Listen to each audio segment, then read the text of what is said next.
ဒီလူမျိုးစုတွေကလေပုံမှန်လူတွေလိုသွားလာလို့ရရတဲ့နဲ့ဘာကြောင့်ထူးထူးခြားခြားဒီတက်ခိုင်းကြောင့်အရွှေကြီးတွေကိုခြေထောက်ပုံစံလုပ်ပြီးသွားလာနေလဲဆိုတော့စိတ်ဝင်စားကြတယ်ဟုတ်တယ်မလား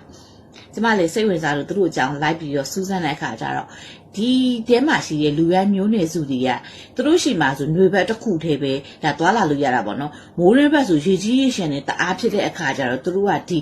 ချက်ထောက်ပုံစံမျိုးပေါ့နော်ဒီတကိုင်းအရွှေကြီးတွေကိုသူတို့ကအသုံးပြုပြီးတော့တနေရာနဲ့တနေရာသွားလာကြတယ်ဆိုပြီးတော့သိရတာပေါ့နော်ဘလောက်စကေးချမ်းလဲဆိုတော့ရှိုးလိုက်နော်တောင်ပေါ်တက်မလားတောင်ပေါ်ဆင်းမလားမြေပြတ်သွားမလားကြိုက်တဲ့နေရာကိုသွား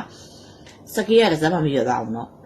သူတို့ဒီလူရိုင်းမျိုးနွယ်စုတွေလိုပဲနော်ကျမတို့နိုင်ငံမှာလဲချင်းပြည်နယ်ချင်းတောင်တန်းမှာရှိတဲ့သူတွေလဲဒီလူပုံစံမျိုးပဲသွားလာကြရနော်အဲ့ဒါကိုသိကြလား